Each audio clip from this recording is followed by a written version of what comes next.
thank you so much for staying with us. This is the AM show. And of course, we're just about to review the newspapers. But first, let's bring you everything that's happening in front of the papers. But you stay. Our guest is in the studio. We've got Wanda as well on phone. I get to introduce everybody that's going to be part of the review. But the Hunter Pele is on the board this morning and will be bringing us what's happening on the newspapers. Which one are you starting with? The Insight newspaper. On the front page, it says, aftermath of President Mohamed State visit, China has now agreed or decided to boost ties with Ghana, outlines new growth path in strategic partnerships. And I'm reading that the Foreign Affairs Minister has also engaged a billionaire in Dubai who wants to take interest in the Western Rail Line and what have you. And that's something that will boost Ghana's productivity. Now, SMG condemns Elwak massacre, blames recruitment tragedy on system failure. And COP30 summit Jospon Group charts path from carbon market vision to action. Get details of that in the paper. Dream Alive Construction accuses Adentan police of disregarding court orders. So those are the stories on the Insight newspaper. Get details of that there. Now let's do the Daily Guide newspaper. It says, Ghana is Africa's hope. Reverend Yo says, as for Ghana, we've been Africa's hope for quite a long time, right? And so we're continuing with that. Now, Malawian delegation comments HEPA Plus founder. And the big story, NPP flag bearer primaries, external branches fight proxy ban. Oh, okay. So Collins Ademanko is here, Honorable. Maybe we'll ask him about that, but get details on page 3 of the Daily Guide newspaper. 2 jets, 4 helicopters purchase, cover up. Minority says, boss. Anyway, let's do other papers here. Economy Times says domestic financing to exceed 2026 fiscal deficit on cash basis. Get details on page 6 of that paper. Public wage bill cut down to 33% of domestic revenue. I guess this would be the back page of the Economy Times. Well, the new Finder says economist backs 20% tax adjustment as balanced approach for businesses and government, and also blend tradition with modernity to strengthen education. Unimark lecturer. Ghana's financial challenge lies in waste, Finance Minister says. Those are the stories on the front page of the Finder newspaper. Well, let's do the Ghanaian Publisher now. Minister seeks $10 million tax waiver for Indian firm.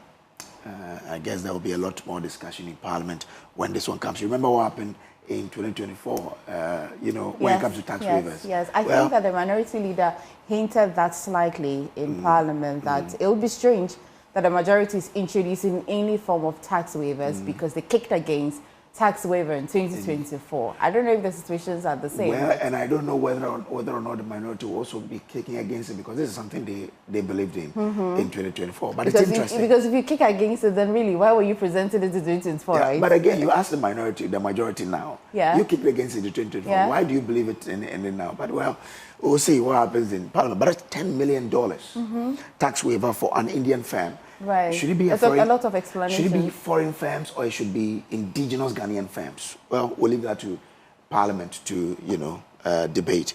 And then on the 2026 budget, government trading future growth for optics. Minority is raising the alarm there. And it comes with a photograph of Dr. Mohamed Amin Adam, a former finance minister there.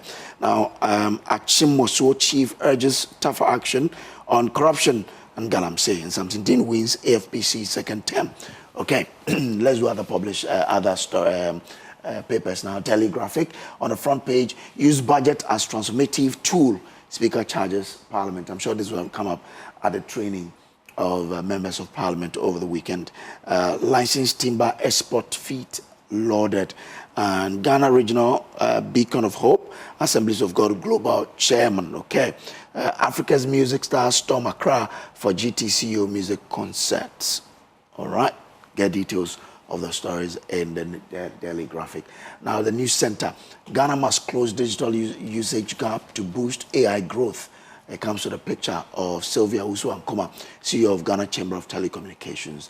And 2026 budget is a litany of empty promises according to the minority. Okay. Republic Bank PLC inaugurates new headquarters. All right. And AI gap is energy gap. Okay. All right. Get details on page 2 of the paper. Let's do the custodian now. And minority dissect 2025 and 2026 budget. Fanciful allocations, paltry releases. You know, I mean, anytime Dr. Mohammed Amin Adam speaks, you want to listen to him. Because he's been there before. He knows what it is, you know.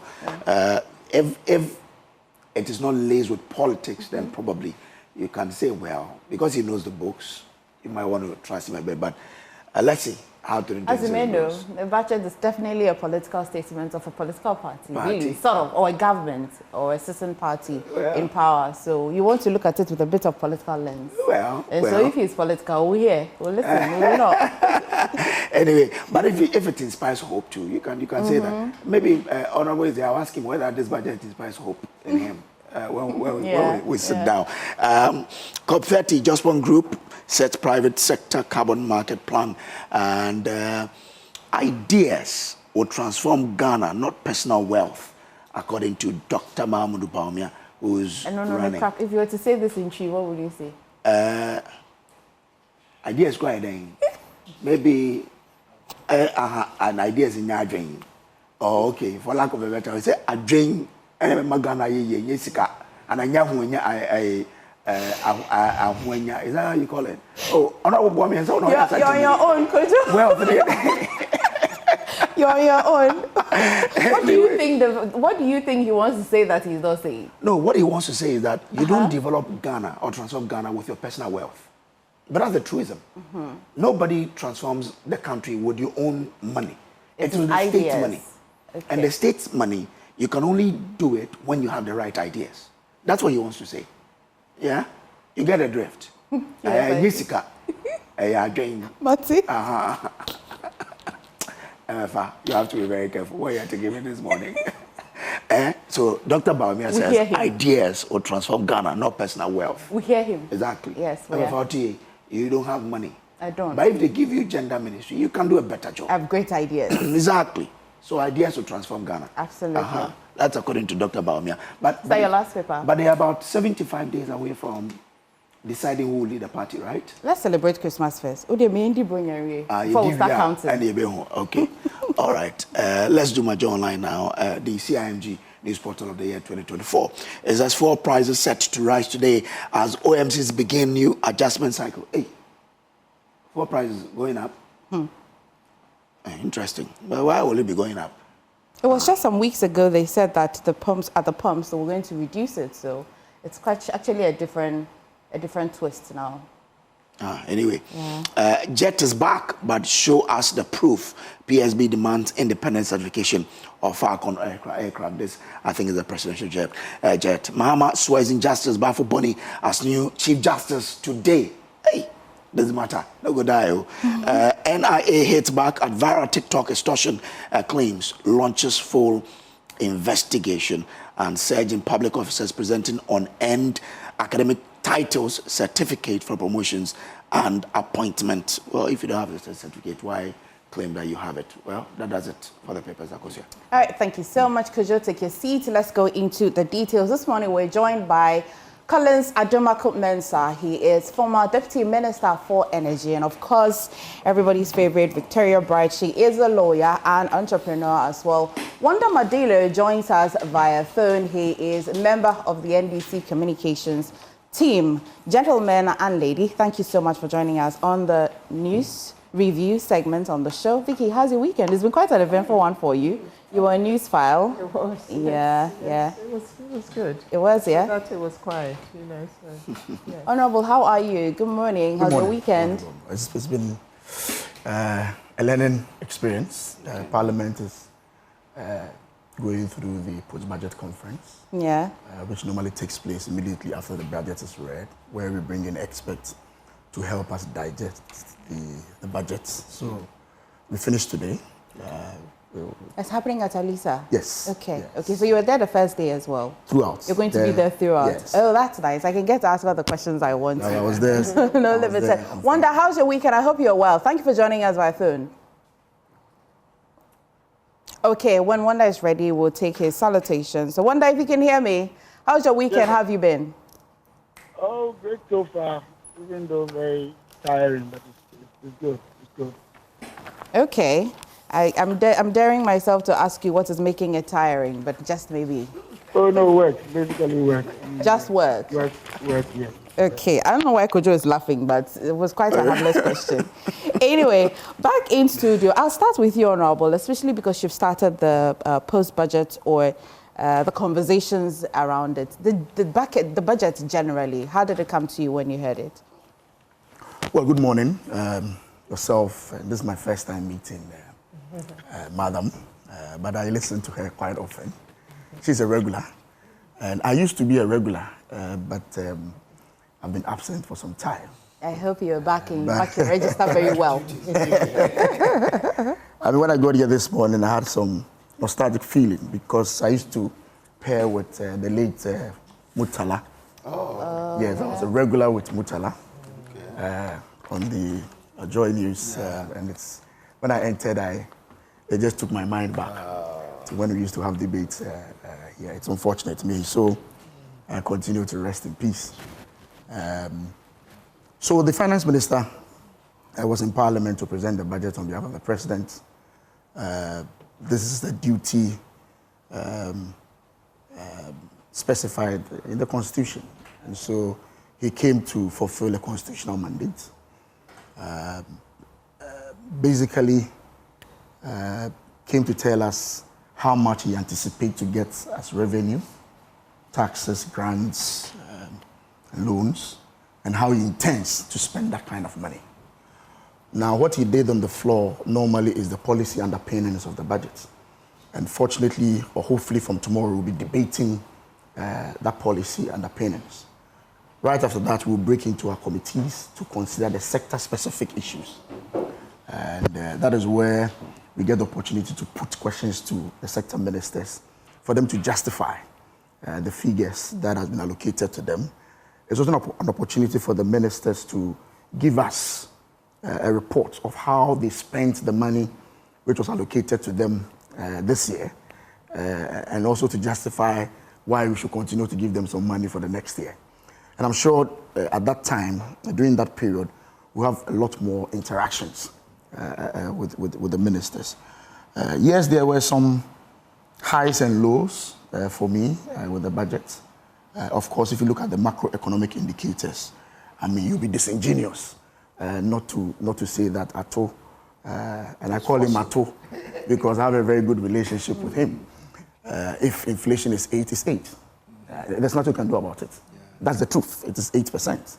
If he's taking it from 20-something to 8%, you have to commend him. Yeah. And I don't have an issue at all commending him for that. Exchange rate was 14% thereabout before he took office. And now we are 10. The black market is doing about 11 to 12. That's fine. But be that made, there's a reduction. Yeah. The city has strengthened. You have to thank him for that. I mean, you have to praise him for that. I don't have any issue on that.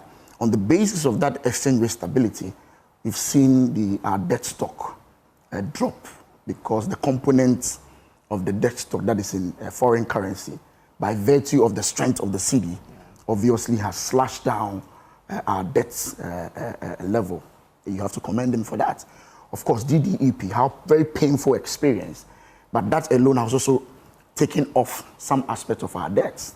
So we also have to be magnanimous enough to accept that some efforts were also made some years back. So yes, there were some, as I said, there were some highs and lows. I want to commend him for the relative stability that we are seeing. But somebody will ask, at what cost? We are seeing the 8% inflation. How is it translating to the ordinary Ghanaian? Are prices on the market declining, reflecting the inflation rates? These are questions that we have to ask ourselves. I read a report from one of the dailies last week that we still have some goods still rising or still at the same level in spite of the reduction in the inflation rate. This is where I think government must watch and see how best they could relate the fact that we are seeing to the ordinary person. I've seen that you talked a lot about the jets.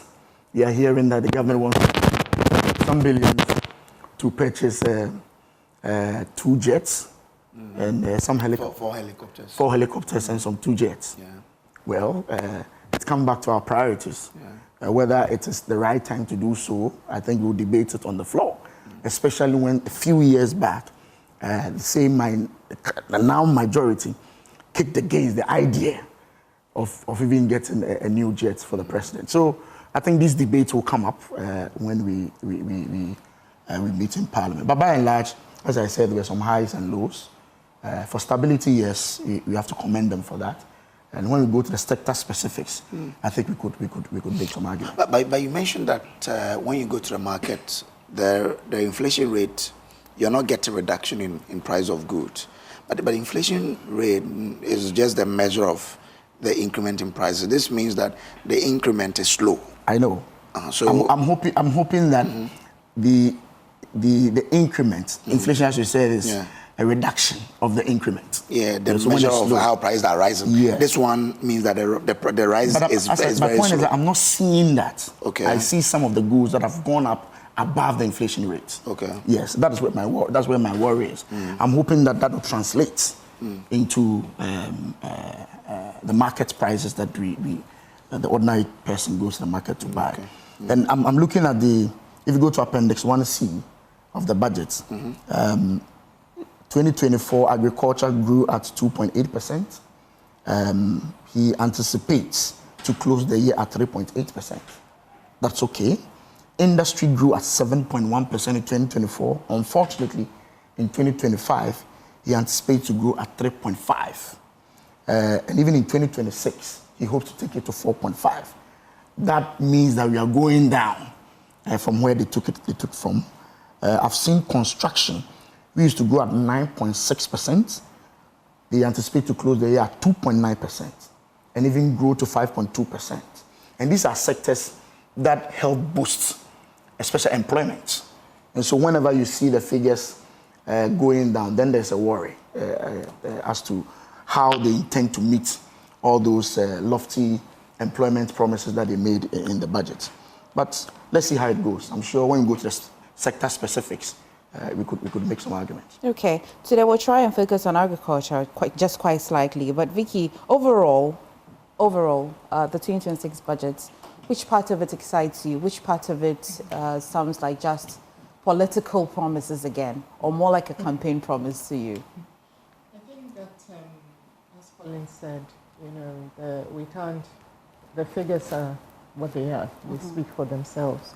I think overall the general feeling amongst Ghanaians is that it's a good budget. I like the focus on stability and fiscal discipline, which is necessary. But then again, we're still on the last legs of the IMF program, so we have to be disciplined. But from what we've seen so far, the finance minister is determined to carry that discipline through. So we will, next year will be interesting. As we exit, it would be good to have that followed through. And I think that is the plan, or so far, that is what we have seen of the finance minister. We have to commend him because the macros are good. Our ratings, we are no longer junk bond status. Our ratings are now good, and investors are interested in Ghana again as an investment destination. So that can only be a good thing. Our debt to GDP ratio is now around the 45% margin. And, at one point, if you recall, it had climbed up to about 80%. So that, again, is something that it's exciting to us as Ghanaians, and it has even exceeded the fund's target of 55%. So we also have various plans, within the big push, road construction, etc., which are going to generate jobs.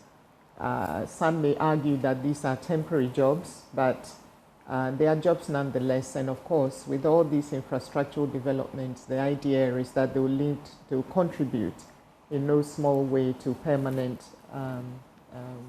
growth of the economy, which then feeds into giving us, more permanent jobs. So, I mean, for me, it is something that's exciting. The other thing I am actually excited about is that the sinking fund has now been operationalized. And that's important because, well, as long as we keep feeding it with money, it's good for us because we don't want to go back to where we're just coming out of. So again, this is something that I'm excited about. A lot of these big push plans that were advertised or that were announced by the finance minister would require the participation of the private sector. And so we need to just make sure that we have enough carrots to attract them and for them to stay, because attracting is one thing, staying on is the other. And also, as we negotiate these agreements with these private sector companies, we need to protect ourselves better than we have been in the past as well. We don't want anything to come and haunt us or derail us from real progress, going forward. So these are some of the things. And of course, the Gold Board has been good and contributed quite in a big way to helping to stabilize the currency as well. So I think all in all, it's good. There will be more debates in Parliament, and I'm sure more arguments will come out of that and more commentary and observations. Okay, I'd go to Wanda for your initial comments on the 2026 budget. I mean, of course, you're an NDC Communications member, but I'm quite interested in the part of the budget that for you as NDC members maybe comes to you as a surprise. You'd rather not have it that way, or? No, I mean, I'm very excited about the entire budget. There are some indicators that shows clearly government's indication to quickly develop this country. And being a development practitioner, I do know that just looking at the government 6 highway lane to Kumasi is going to be a game changer once that is completed. Why am I saying this? We all know that about 40% of the traffic of this country, I mean, in terms of transport movement, is from Accra and Kumasi, and all the others share the rest of the 60%. And so it's a major hub. It's a major hub for targeting inflation in terms of food, because largely many of our farm produce and our transport to Accra is on that stretch. And so if government is able to shorten travel time between 250 kilometers to now 197 kilometers, that is about 53 kilometers, in reduction. And then also government promises to build other ancillary structures along the route so that we can be able to develop that corridor of our country. I think that is very laudable. Another intervention which will transform this country is our agricultural push. And when you look at the shift, and we'll be talking about the Georgesburg economy from time immemorial, where we are only dependent on a few natural resources, and therefore anytime there's an external shock outside the country, we have challenges with our economy. I think that there is a gradual step by government to move away from that kind of economy. And one of it is the palm plantation. I'm excited about that 100,000 acres, 100,000 hectares of land to be cultivated for palm. That will not immediately hit us. It will take a couple of years, like 5 years. We are told that the palm plantations will start fruiting within that period, and so we can have the benefit. And if you look at the chain of production of palm, you will know that you can get the palm itself, which is the oil. You can get the husk for manuring. You can also use the other oils for many, types of industry support and all that. So those are major interventions that I think that would transform this economy going forward. We must be very patient. I've heard people say that, well, agriculture grew the last time at this percentage, is growing this time at that other percentage. But I mean, mathematically, if you look at it from the lip, you will say, well, we have grown smaller. However, 3% of a billion is not the same as 10% of a million. And so once the economy begins to grow and the baseline begins to grow, or what you call the denominator begins to grow, even a smaller increase, that's why you see countries like the US, they're no longer growing at 10%, 8%. You see them growing at 2%, and they celebrate it so much because the growth is based on the size of the economy. And once the size is so big, in quantum numbers, it will be big. But in computing it in percentile-wise, you realize that it's a bit smaller. Okay. And so there are a lot of positives for this economy. We can only pray and be hopeful that we can fix these issues as quickly as possible. And then beyond even this current government, when one day another government comes, we don't go back to the stage in which we've had to suffer. Okay. I'm not sure about how you landed on that, but back in the studio, Honorable, so let's talk about agriculture. I mean, before the budget was read, there was a little concern about food produce. Two theories: that are we producing more than we need in this country, or we're just not utilizing how much has been produced for us? And do we have a real grain glut, or we just are not able to utilize what we have produced? You have seen that the president has directed that all public institutions should purchase local grains, chicken, all the what that is in that line, at least in Ghana. But apart from that, you've seen that the budget has gone forward to as well allocate 200 million Ghana cedis for the National Food Stock Buffer company. You're just wondering whether these interim measures, especially with the allocation, it comes to really solve the problem that is existing that the farmers are really complaining about? Well, that's a broad question. Forgive me. That's a broad question. I'm not too sure whether 200 million is enough, even for the buffer stock. They had a lot of plans in the 2025 budget for agriculture. I don't have the breakdown of the estimates and the amount that was released to the Agric Ministry. But clearly, just last week or so, they launched their very famous Nkonkitinkiti. Obviously, we are not going to have the benefit of its if it benefits this year. I hope that subsequently, on the basis of it being launched just a few days ago, we should see some benefits out of that policy next year. This is not the first time a president is directing that we purchase locally. I mean, it's something we've been talking about for a very long time. It is my hope that this time round, the president directive will be implemented. We've talked about purchasing locally produced rice for a very long time. I'm sure you've discussed this on this platform, about we cultivating the habit of eating what we grow. I'm just hoping that the directive from the president will be adhered to. Recently, we saw some tomato sellers from Agogo who had bumpy harvests but were looking for buyers. The president then directed that it should be bought by the buffer stock. How difficult is it for this kind of low-hanging fruit to be taken care of? I mean, all the secondary schools, I'm sure they eat breakfast, they eat lunch, they eat dinner. So this is not something that is new to me. I'm just hoping that, as I said, they could implement the directive from the president. But my brother Wanda was talking about the figures. The figures are the figures. These are the figures that were given to us by the finance ministry. And if you look at it, he hopes to grow agriculture by 4.2 next year. This year, he hopes to close at 3.8. That is it. That is the figure that was given to us by the minister. If, as you said, it's bumpy harvests, it should reflect, at least in the prices of goods and services on the market. And that's been my concern. I don't see a major reduction in prices, or even if it is moving up, it is moving in tandem with the reduction in the inflation rate. I don't see that.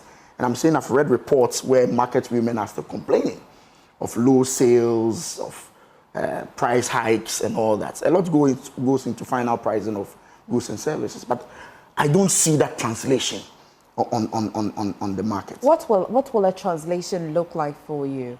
The market women, I mean, since I was a child, especially even when it's Christmas and your parents went to the market, you will never hear that, oh, today our things are low. So I've never heard that, honestly. This is just on the other side of it.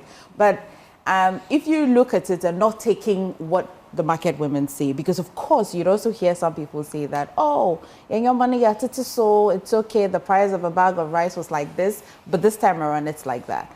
A casual look at it, if you're not taking anybody's word, what will the translation look like for you? Because one of the major things that they've mentioned is transport.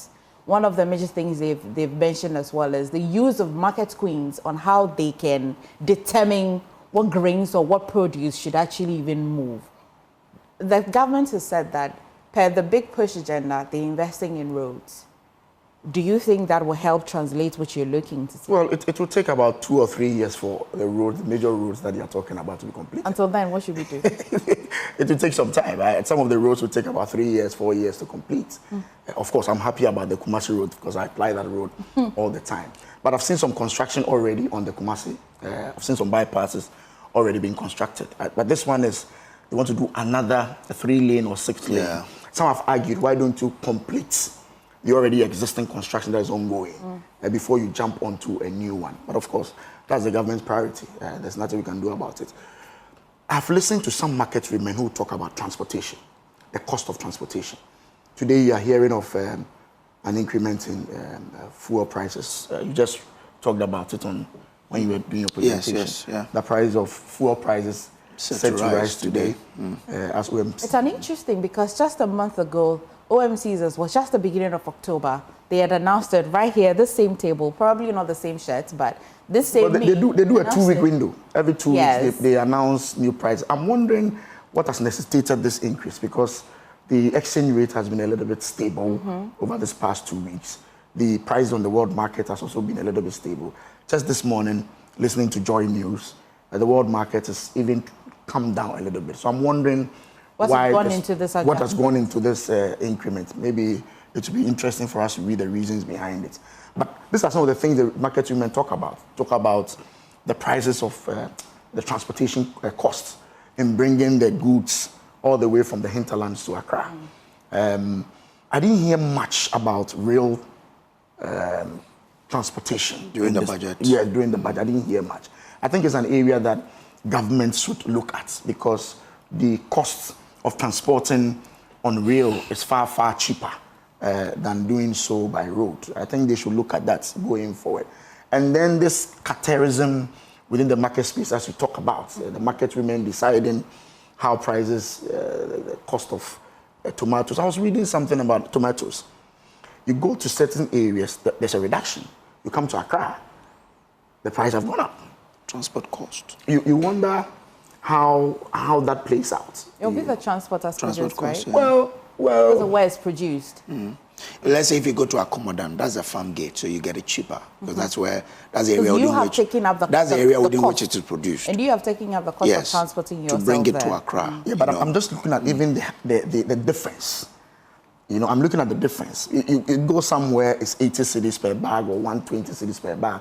Then you come to Accra, and it goes 3-4 folds. Yeah. You know, so you wonder how much of transport has gone into that calculation. You know, I think the great ministry should continue to engage these queen mothers, as we talk about, to fashion out a way for it to reflect the stability that we are all experiencing at this particular point in time. I'm coming to Vicky. When I come back to you, maybe the question that I want you to answer will be that the industry in itself, there's been concerns about, should we ban the importation of certain grains at all? And if we did, does it look like we have the capacity to manufacture to meet the demands of our needs in this country? That's the question I'd want you to answer for me. But Vicky, the allocation of 200 million Ghana cedis, and then the President's directive that, well, all public institutions should purchase the local produce so that at least we curb the surplus remainder. If you put these two together, Honorable has just been saying that it's not the first time a president is directing such. And so if only it will be adhered to. Does it look like something that will not be adhered to? Well, we have the rice, the maize, the chicken and everything in Ghana. President's directive, and yet people will choose to want to import it. Yeah, I mean, you know, it isn't the first time that we've had this kind of directive. It is the right move because we have to get to a point where it's actually implemented. For years, we've been talking about buy Ghana, buy Ghana, buy Ghana, but at the same time, we've also been importing billions in food that we should actually be producing ourselves. So if this directive is to be taken seriously, then it's important that it's followed through in such a way that we can measure whether these public institutions and agencies are actually buying Ghana, you know, or buying Ghanaian produce, and not to start doing that, and then as soon as they feel that nobody's monitoring, quietly go back to the old way because it's easier or it's more convenient or somebody's deriving some personal benefit from it. You know, because really, if we can seriously do this and transform agriculture and create jobs, then we will actually succeed in reducing our food import bill, you know, which is where we're trying to get to. We need to reduce that food import bill because we can produce a lot of these things and contribute to the stabilization of our city. But of course, this can only happen if it is enforced. So I think that for me, enforcement is key, and I'm hoping that the President's directive actually sparks a structural shift from us just talking about food sovereignty to actually building food sovereignty. So we have to stop exporting the raw maize and importing rice. You know, we are always importing. We've been importing rice from time immemorial. And look at the discussion we were having just last week about the so-called glut, which is not really a glut because they're actually producing the right quantities. But let's look at where they are. Some of them are exiting the industry. So it's a question of looking at things not from a narrow lens, but looking at it in the round to make sure that we achieve what we want to do. So yes, the President has directed, and what now matters is for the relevant state institutions to implement and follow the directive with transparency for all of us. And if someone is found to be flouting it, then they should be dealt with. Because we cannot keep having the same conversations. We cannot keep going round in circles and expecting different results. The fact of the matter is that our farmers are suffering. Oh, yes. They are really suffering. I mean, brutally suffering. And we have to help them. We have to save them. Because the job they are doing is actually for all of our benefit. And if we help them in doing that, it will actually transform the economy of this country and ultimately benefit all of us. Right, Kojo, you want to go to Wanda, and you actually, before you go to Wanda, you actually just mentioned that transparency, because in the medium-term expenditure framework for the Ministry of Finance, you'd realize that there about 100 million Ghana cedis was allocated to the buffer stock company. Again, I mean, just this year. And when I engaged some of the farmers on news at some point, they mentioned that they heard that, of course, but they are unable to account for the farmers that enjoyed that kind of supply purchase. They are unable to tell how many farmers got their produce bought by the buffer stock company, or even that, if that was done even at all. They are not able to measure that. And so it's good that Vicky and then as well Collins have just mentioned and drawn our attention to. But I'll let you go to Wanda, and you can put this as well into your question. Well, Wanda, okay, so let me just direct the question to him. Wanda, I guess you had my father. Wanda, everybody's asking for transparency. While they say that 200 million Ghana cedis is woefully inadequate, we've seen that there has been some allocations in the year already. The farmers say that they can't find it. They cannot. It's quite immeasurable. Again, we're back here. This will be about 300 million already allocated to the buffer stock just this year. We're not interested in the years that have passed and all of that. We're interested in the ones that have been allocated so far, because it looks like it is intentional, very much dedicated to them. How are we able to track and measure? Accountability sake? Let me try and put this out. The national buffer stock by itself does not go to the market to buy farm produce. There are intermediaries who have the capacity, just like you do with cocoa. Cocoa board itself does not go into the market to buy cocoa from anybody. There are intermediaries that buy the cocoa, make sure it's of good quality, not even bag it, but bring it to cocoa board. Cocoa board certifies it and payment is made. So it is not as though the farmers will expect national buffer stock on their farm when the produce is ready. Yes, when there are emergencies, the national buffer stock will by itself go to the market. But I think that is serious, that's difficult because some of the produce that are bought from the farm need further processing before national buffer stock takes it. For instance, if you harvest rice and it's not very dry, the intermediaries pick it up and they make sure that it is properly dry for storage before onward transmission to national buffer stock. So if anybody is expecting buffer stock to stand in front of their shop to buy goods, that is not the process. Well, do you think that the farmers care about who is buying it from them directly or not? What matters is that it's no, purchased, because you right? asked, the question to them specifically was that national buffer stock, and they said they can't quantify what national buffer stock came to buy.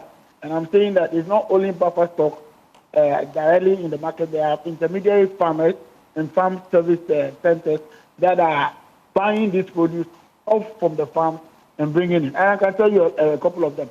Even National Service Authority does have a program like that where they buy off from the market. We also have companies like MasterCard Foundation that even goes to the extent of giving input to farmers, especially in rice, tomatoes, onions, and all that. And then they buy it off from the farmers. As we speak, there's a lot of that going on. So they may not see buffer stock directly buying. Number two, there are also individual but Wanda, hold on. The MasterCard you're talking about is a different project.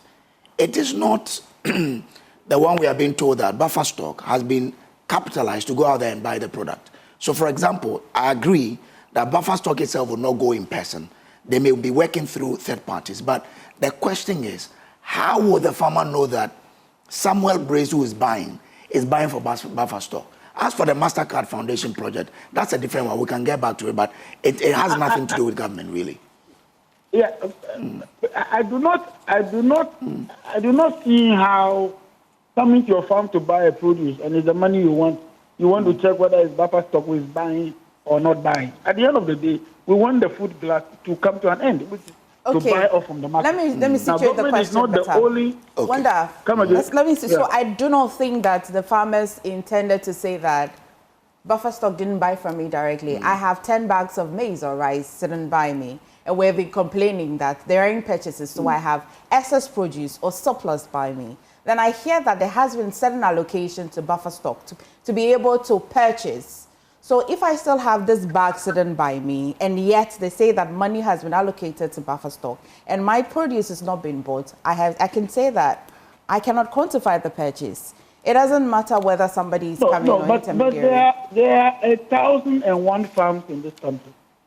And no, so but if you speak to the leadership of the farmers, if you speak to agribusiness, for example. Let me land and then you can take it. I'm saying that there are 1,001 farms in this country. And national buffer stock goes on the market with each intermediary to buy off from the farmers. Obviously, that is not money enough to buy everything. That we agree. And in fact, the budget only talks about 100 million. And later the president has to direct for 200 million more to be released. That's only to say that this year, we have had a bumper harvest beyond what we actually projected. And so the fact that your produce has not been bought is not an indication that buffer stock is not in the market. Number two, some of these people were already selling to individuals, and of which maybe this time around they didn't come to buy. That does not mean that buffer stock had a contract with anybody to buy, when you produce. But we now have a food glut, which is especially, in the rice industry. And you know that the likes of Senyo Hosi, the president himself, and many other huge farmers, including Mida, is in the farm producing rice. And so if the big buyer, and of course if I want to buy rice, I want to buy from somebody that I can get so much at a go because of transport costs. The big buyers tend to sell theirs easily than there's a way to call them, the smaller holder farmers. And so I understand that there's a challenge. We understand that there's a difficulty. But indeed, buffer stock is in the business of buying off from these farmers. What we also need to understand is that this year in particular has seen a rise in our rainfall patterns. And anytime there's a rise in rainfall patterns, you know that those without irrigation also have good harvest. When there are no rainfalls, it's only those with good irrigation systems that have a better, output. And so there's a lot of food in the system. That's why I'm at a loss when my brother says that food prices are not reducing. We know how much we bought food prices, just from last year, last 2 years. We saw common oil, the 4-gallon can of oil was sold for 1,000 Ghana cedis. Today it's sold for 350, 340 Ghana cedis. That's a huge reduction. And we have seen that happen all the time. We have also seen interventions in the market by government that should be able to help us to reduce some of these, what you call food glut. Now, the likes of a company like the one that Blue Sky, some years ago, were complaining about the shortage of fruit on the market for them to process their juice. This year, I haven't heard them complain about that. In fact, from latter part of last year until this year, I haven't heard them complain about that. They used to bring in Tesco all the way from UK to do their juices and all that. So a bit of interventions are being made, and I think the government wants to have a way to have some of these people come on board. That is why when we say we're doing roads for the farming area, for farm tracks, and then farm roads for the farming areas, these are some of the things. Because sometimes you have the product on your farm, all right, I want to buy it, but I don't have the means to get to your place because the road is bad, and I don't have the kind of car that will be able to bring it from that place. Okay. I remember some years ago, the Ayentu starch factory was suffering from something like that because they were bringing the cassava sometimes from Techima. And from Techima to Ayentu, which is somewhere in the central region, you see the distance. And cassava needs to be processed within 24 hours after harvest. And sometimes they are coming, the trucks break down, or the time for harvesting is taking so long and all that. And so there are difficulties within the farming environment. And I think that this budget, one of the things this budget seeks to do is to unearth and to bring to bear real, harvest, post-harvest loss, managing post-harvest losses, including the cultivation of the plant itself. Okay. And so we will get there. We eventually will Stay with me. Back in studio, Honorable, I was just asking you as to whether we have the capacity to produce enough. If you listen to Wanda, it suggests to me as though this year we have exceptionally had some bumper harvests. It's not necessarily that we have glut. Well, you have a glut because you have excess produce that hasn't been used, right? Yeah. But the other theory says that we've just produced what we normally consume. No, so let me just add a bit here. What we have some of the 2024 yields that are still unsold. And then we have 2025 yields. And even that, the southern part we've harvested. Yes. The northern part is about to start harvesting. And if the 2024 has not gone, and we add on the 2025, then We can't call that a bumper harvest, can we? No, bumper. We have surplus left. If we had for one season, then I'll agree with the bumper. But these are 2 seasons. You have the one that you produced not being used already. We have it sitting. Yes. 2024. 4. And we're adding 2025. Yeah, so that's clearly not a bumper harvest. It's a glut. Yeah. That's what the farmers are saying. That's what they're saying. Yeah. Because, Honorable, you're here. Well, of course. I mean, obviously, if you look at the figures, let's take rice.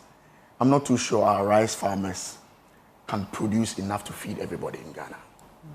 Could you say rice farm? No, as we speak now, we obviously have to complement it with some importation. But we are saying that... answer my question. Okay. Yes, I get it. I mean, the figures are clear that even chicken, yes, you have a huge poultry farm business or industry in Ghana, but I'm not too sure they can meet the market. So obviously there will be some importation.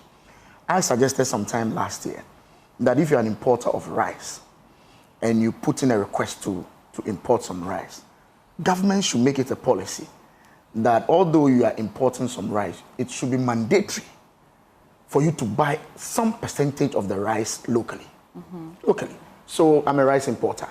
I want to bring in 20,000 worth of rice. Government should ensure that to find out whether you've bought about 5,000 of the local products so that you can complement it with the importation that you want to bring. If you allow it open like that, it becomes difficult. My brother is in the rice business. I'm sure you go to some of the local rice producers, and they have rice stuck there. They have it there. But day in, day out, you go to the port, we are clearing rice. So it is possible that if we bought the rice in the warehouses locally, we might not need that amount of or the quantity we need from outside. Yeah. And so it should be mandatory that even before you bring in, please clear what is in stock locally before you just bring in the difference. So we are just supplementing. Oh, exactly. Supplementing. Substituting. Yes. You know, rather than substituting it. So it should be mandatory that if you're a rice importer, demonstrate that you've bought this quantity of rice locally. We come to Kojo's warehouse, we have about 10,000, 20,000 rice in there. Why bring in 30,000? So buy his 10,000 and bring in the 20,000 to complement it. It's as simple as that. We are not even finding it on the shelves. Yes. I make a conscious effort to buy Ghanaian rice. But now I'm finding it difficult to find it. Just going to be at your door. I'll show you where. I actually go out of my way to buy Ghanaian rice. But you see, one of the difficulties is also that some stores deliberately do not store Ghana rice. Why? Oh, they have their reasons that Ghanaians don't buy Ghana rice. But they buy foreign rice. I think we confront the issues head on, right? Yeah. So that truly, if you sampled, say, 10 people, and then you advertised a local rice and an imported rice and said they should choose, are they happy to choose the local rice easily?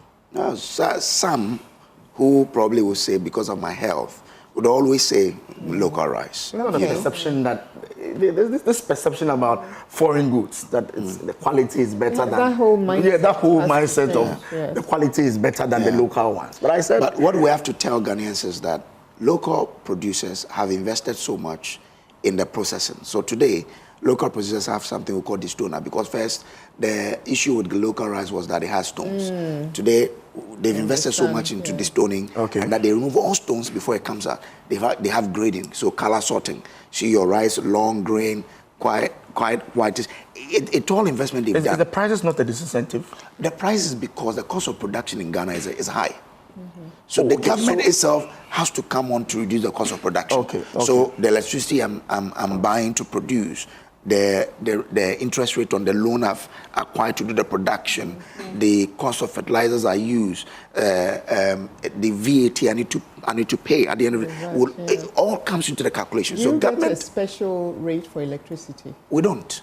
Well, so that's why government, because other places where they import the rice from, their government subsidize the production. All over the world. And I think we need to find a new name for the old name that they used to describe. The 2 Jimmy was not nice. It's not called 2 Jimmy. So well, today you can eat some rice. All these things matter.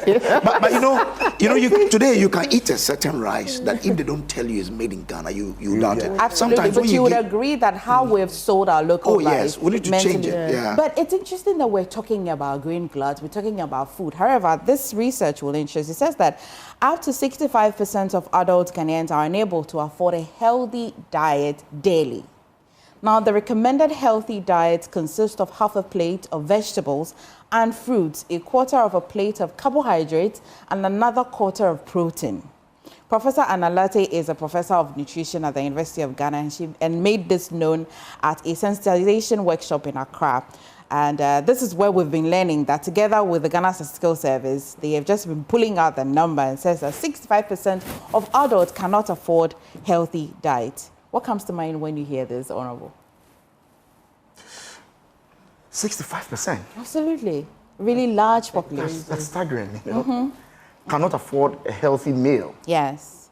Wow. A healthy diet consists of half a plate of vegetables and fruit, and then a quarter plate of carbohydrates, the one that we're saying it is in glut.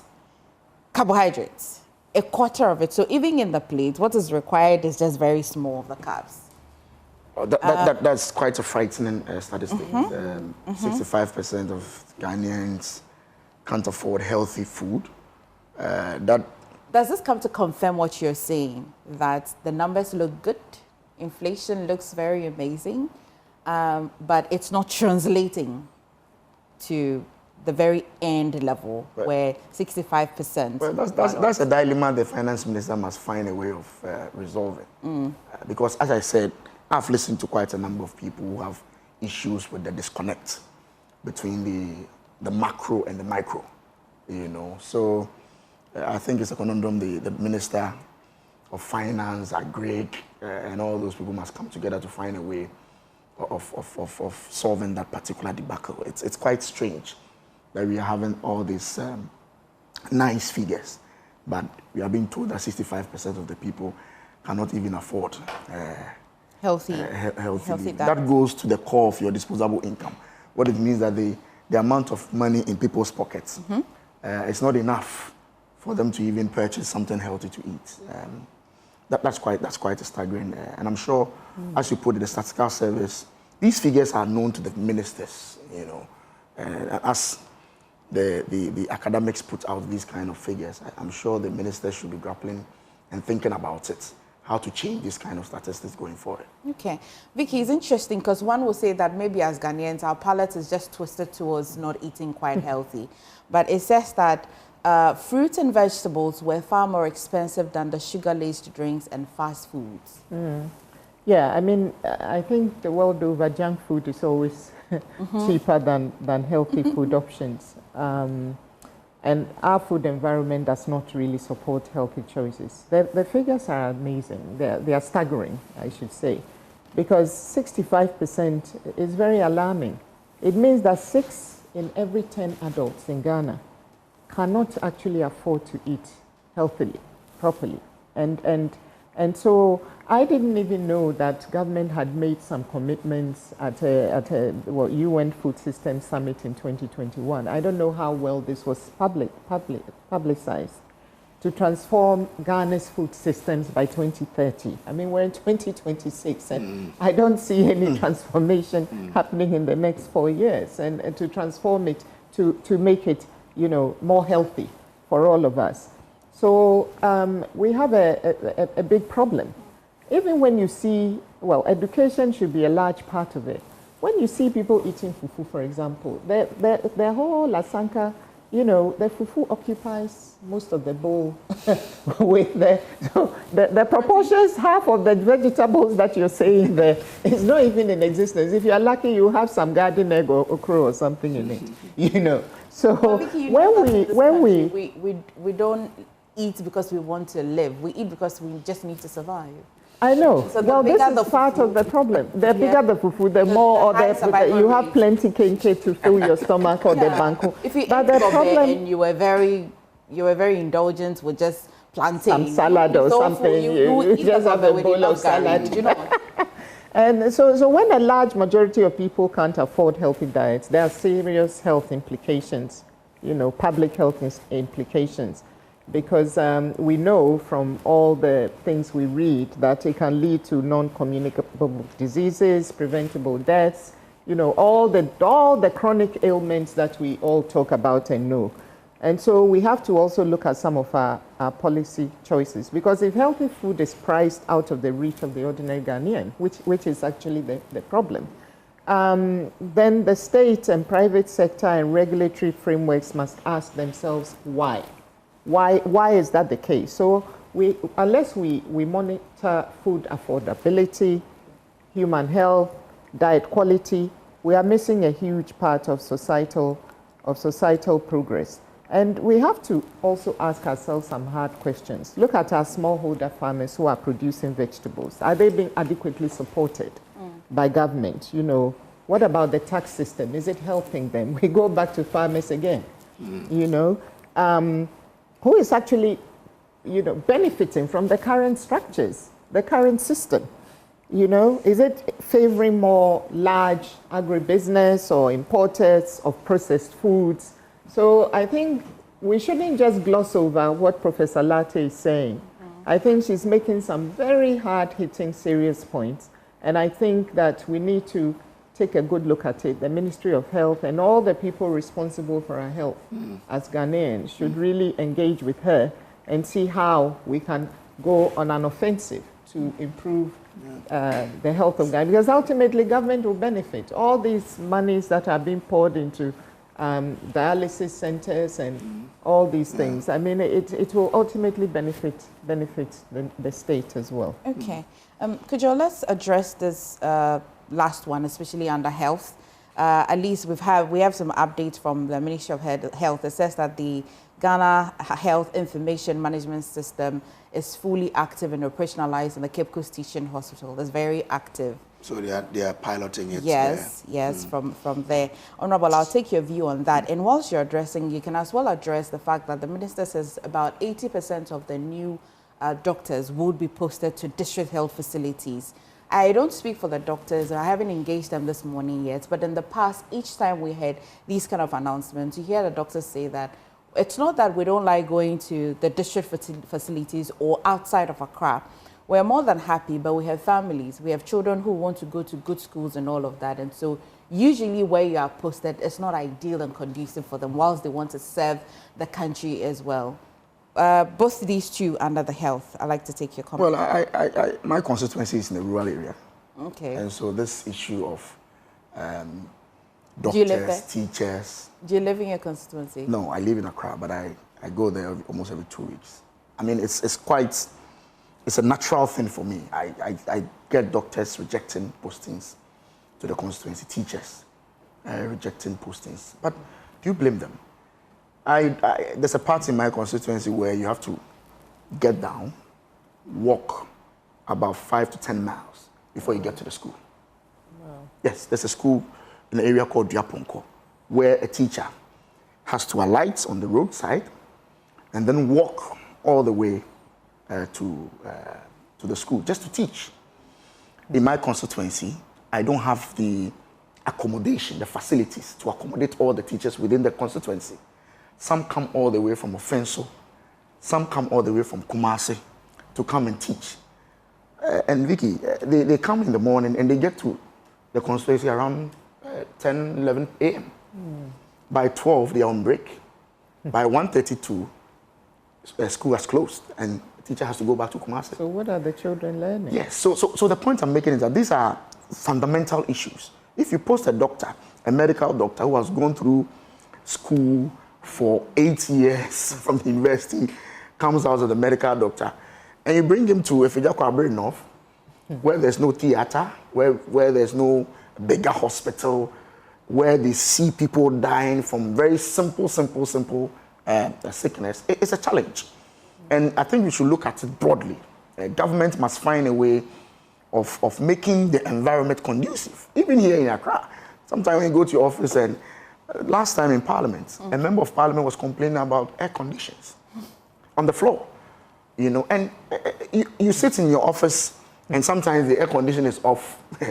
It's even here, I'm talking about Accra. You are here, we are complaining about air conditioning in your office. How much more someone who has to walk 10 miles to school? And so I understand the doctors when they complain. It's not like they are not, they don't love Mother Ghana and they don't want to work. But we also have to be frank with ourselves. If we don't give them the facilities that will make it easy for them to work within a conducive environment, they will keep on rejecting all these offers. That is why you see a lot of doctors moving out to seek greener pastures all over the place, and they are doing quite well all over the place. You know, you go to our hospitals, and sometimes it's even difficult to get a bed. You know, for patients to be taken care of. And if you're a doctor and you enter an emergency session at Kolebu or Konfanoti Teaching Hospital, I'm telling you, if you're not careful, it becomes difficult for you. You seek transfers here and there. You know, the last time I was listening to one lady during the Boko crisis, when it's I mean, she's going to work and guns are blazing all over the place. She was requesting to be transferred back. Back to Accra. You know, so these are very serious issues. When they, just one question, when they reject it, what happens? Do they get reallocated? Well, usually, because you're a doctor, you must practice. Okay, that's good. And Vicky, that's why sometimes you see most of them moving into private hospitals. A lot of them. Yes. Now, I have one person who told me, so she wanted help to go through medical school. And we said, if we help you, you have to come back and serve in the area we are. So I said, but how will I do locum? So, And so because of that, you won't come and help. So maybe we have to think about how we can supplement them with some local opportunities in those areas, you know. That would entice them to go. Final, my final words, I just want to comment briefly on this Obuasi situation where illegal miners are taking over. A military camp? Yes, a military camp right in front of the military. You know, I hear over 300 acres, and I hear some of the land was meant to be for the airport, and then, you know, and they are just taking over. So when we get to a situation, we've all heard all the Galamsey arguments, and we keep hearing them, and we will keep hearing them until hopefully by God's grace we resolve it. But when you get to that situation where we are now losing control of parts of our lands or key areas and illegal actors are taking charge, then we are now dealing with a parallel authority, an economic militia with the power to push out residents, compromise security installations, and destroy our environment with no fear of any consequences at all. So for me, this whole emergence of ghost towns, which is now the new phenomenon in this illegal, or another angle of this illegal mining issue, is now a big problem. These were not hidden pits or isolated operators. They were, you know, these are entrenched organized groups. So we need to, and sadly, under the protection of locals, sometimes politicians, and with a lot of cover, political cover and financial backing. So we really need to look at that. I think we cannot have this situation where the soldiers are there and the mining site is now coming to encroach into their own compound. It's ridiculous, you know. All right. We're just wrapping up. Maybe I'll give some 30 seconds to Wanda. Wanda, my time is up, unfortunately, but please share your final comments. First thing, I've been quiet on the line. Everybody's been going back and forth. And you come to me and say that your time is up. Yes. Sorry. Anyway, yes, unfortunately, it's my I think one of the things missing in our farmer, approaches is that anytime we all find that, okay, this particular product is needed, then everybody rushes into it without us influencing consumption. You see, for instance, when even the GMO was coming, you saw the public, what's the name? Rights. I mean, they deliberately go on air, they make noise about it. So we need to start making noise about Ghana-grown rice, the values of that rice, the nutritional benefits and all that. We need to be able to drive consumption. Otherwise, we are going to be having this problem over and over, because I see people who have the means, they can afford the Ghana-made rice and all that. They prefer good health and all that, but yet are still addicted to the foreign imports and all that. Then also we should also be extending our rice production to other productions of feed meal. I mean the feed and all that. It's not only the case that when we produce, it must end up in homes. It must also end up in the other food chain production line, which is for those producing the feed for our poultry and all that and all that and all that. And so a lot will be done. I sincerely believe that it will be a collaboration between government and the individual farm holders who are involved in that space. But they must begin to take, the space now and do something with it. The rice farmer associations and all that. They need to be able to drive consumption. I think that is what is missing in our drive towards, having food sufficiency and all that. Okay. Thank you, Wanda. MF, let me read this for us to conclude. So it's Kojo and MFA. There's a clear disconnect between Ghana's macroeconomic indicators and the price of goods and services. Indeed, I'm struggling to understand why inflation is at the rate of 8%, with a relatively stable exchange rate, aren't translating to lower price for goods and services.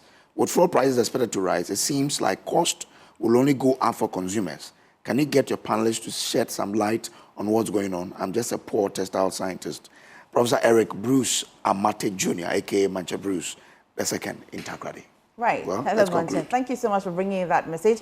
We hope to get some answers. You stay, because we'll bring you an exclusive interview with the Greek minister. You just might find some answers in that question that you have just asked. But this is the AM show.